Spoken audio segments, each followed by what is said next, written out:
Hai sahabat, jadi pada kali ini kita akan mempresentasikan video mengenai parasit kutu jarum Lerna SP pada ikan koi. Sebelumnya, adapun presenter video pada kali ini yang pertama ada Iwayan Wahyu Indrasari dengan NIM 18130910006. Presenter selanjutnya itu ada Wayan Febi Yudari dengan NIM 18130910012. Dan presenter yang terakhir yaitu ada Gede Deva Maruta Ambara dengan NIM 18130910013. Yang selanjutnya ada pun pokok bahasan yang akan kita bahas pada kali ini. Yang pertama, kajian mengenai ikan koi.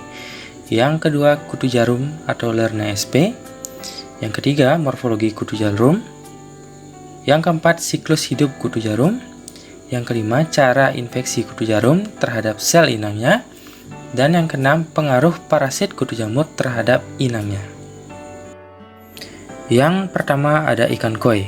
Ikan koi merupakan ikan hias yang berasal dari Jepang dan memiliki ciri khas warna yang eksotis pada tubuhnya. Kualitas ikan koi ditentukan oleh pola warna, kesesuaian jenis, dan kejelasan warna pada tubuhnya. Pola warna yang simetris dengan batasan jelas antar warna menunjukkan kualitas yang baik pada ikan koi.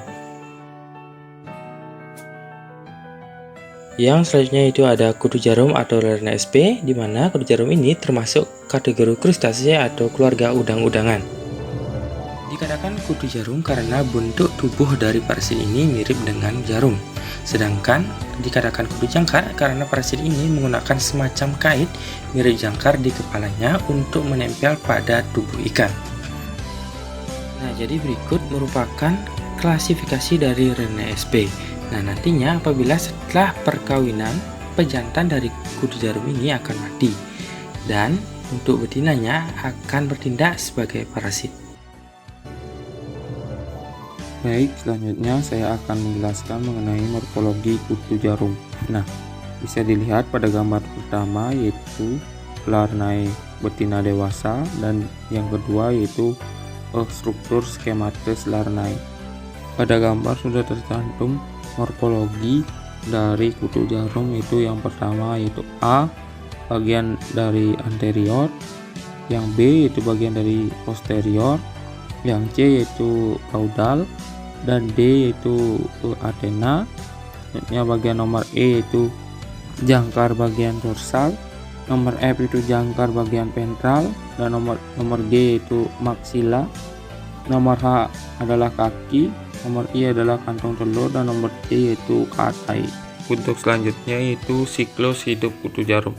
Nah, bisa dilihat pada slide, yaitu yang pertama yaitu proses pelepasan telur pada laterna betina dewasa. Selanjutnya yang kedua yaitu stadia Napulius dan Metanapulius parasit mulai hidup bebas dalam air. Yang ketiga yaitu pada stadia Copepodid parasit mulai menempel pada inang. Selanjutnya yang keempat yaitu Copepodid mulai berkembang menjadi Copepodid jantan dan betina. Nah, yang terakhir yaitu Cyclopolyd menjadi parasit Larnae SP betina dewasa. Telur yang matang dilepaskan ke perairan dan akan menetas dalam waktu 24-36 jam menjadi nauplius. Nauplius akan mengalami 2 kali molting hingga menjadi Nauplius 2 dan 3. Nah, Nauplius 3 akan berkembang menjadi Copepod 1 sampai dengan 4. Copepodid 4 akan berkembang menjadi Copepodid 5 jantan dan Copepod 5 betina. Sedangkan Copepodid 5 melakukan premetamorfosis menjadi Cyclopoid jantan dan Cyclopoid betina. Individu jantan berenang bebas dan akan mati dalam waktu 24 jam setelah kopulasi. Individu betina akan tetap menempel pada inangnya atau mencari inang lain. Cyclopoid betina melakukan post metamorfosis menjadi individu betina. Kemudian individu betina akan bermetamorfosis menjadi dewasa dan memproduksi telur. Pembahasan berikutnya mengenai cara infeksi kutu jarum terhadap inangnya. Perlu diketahui, Yang menjadi parasit ialah kutu jarum betina, sementara kutu jarum jantan akan mati setelah melakukan perkawinan. Cara infeksi kutu jarum terhadap inangnya, pertama-tama, kutu jarum betina akan menancapkan kepalanya pada bagian tubuh ikan seperti bagian kulit, sirip, mata, dan insang. Hal tersebut dilakukan guna melakukan fungsinya sebagai parasit, yakni menghisap darah ikan tersebut. Setelah menghisap darah, maka kutu jarum betina tersebut akan melepaskan telur-telurnya, di mana merupakan hasil dari perkawinan dengan penjantannya. Telur yang dilepaskan ke perairan bebas tentu akan mengulangi siklusnya kembali, hingga telur tumbuh menjadi dewasa dan akan melakukan perkawinan dan akan menjadi parasit dan menginfeksi ikan-ikan lainnya. Selanjutnya, pengaruh parasit kutu jarum terhadap inangnya. Penyakit yang disebabkan oleh parasit kutu jarum biasa disebut dengan lermaosis. Sebagian besar kutu jarum dalam keadaan stadium kopepodit, di mana dapat mematikan ikan-ikan kecil dengan merusak insang sehingga sulit bagi ikan untuk bernapas. Parasit betina dewasa yang menempel pada inang akan tumbuh ke dalam jaringan dan tubuh ikan. Ikan yang terinfeksi berat akan menunjukkan perilaku abnormal dan sesuai dengan perubahan fisiologi, yaitu perilaku dengan ikan terapung ke permukaan, kulit ikan menjadi pucat dan mengelupas, luka sirip, dan tampak pucat. Parasit kutu jarum betina akan memakan sel-sel darah ikan dengan mengabsorpsikan darah yang menyebabkan kebutaan atau nekrosis pada epidermis dan dermis. Kerusakan pada daerah tertancap atau yang disebut dengan olpas, di mana kutu jarum betina akan menyebabkan pendarahan dan nekrosis otot pada daerah di mana parasit itu berpenetrasi dan menyebabkan peradangan dan pendarahan pada kulit, sirip, dan otot. Faktor yang mendukung berkembangnya parasit kutu jarum adalah kandungan bahan organik yang tinggi di perairan, suhu perairan yang tinggi, dan penebaran ikan yang terlalu padat.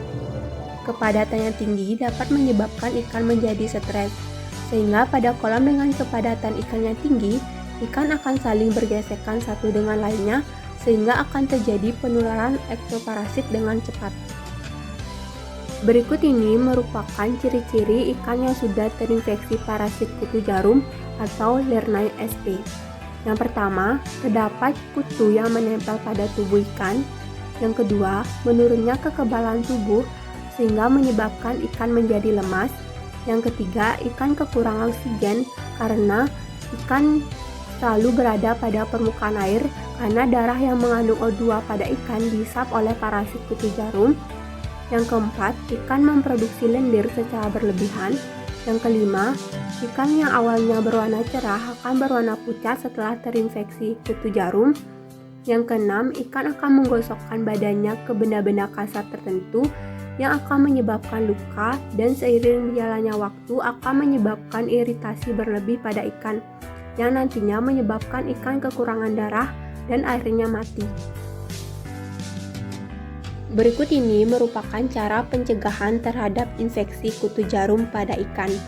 Yang pertama, jangan memasukkan ikan baru tanpa melakukan proses karantina dengan menggunakan obat kutu.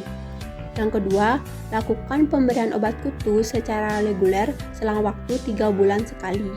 Yang ketiga, lakukan pemberian abate sebanyak 1 gram per 1000 liter air setiap bulannya untuk mencegah terjadinya serangan kutu. Namun apabila ikan sudah terinfeksi kutu jarum, maka pengobatan yang dapat dilakukan yakni yang pertama, gunakan pinset untuk mencabut kutu.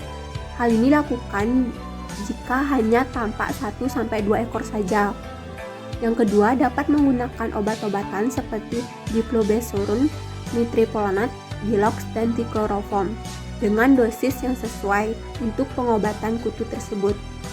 Yang ketiga, pengobatan bisa dilakukan di bak karantina jika hanya sedikit yang terinfeksi. Namun jika hampir seluruh kolam terinfeksi, disarankan melakukan pengobatan di kolam saja.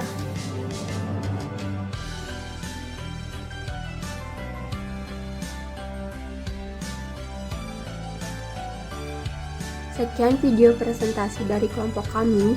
Semoga bermanfaat dan sampai jumpa pada video berikutnya.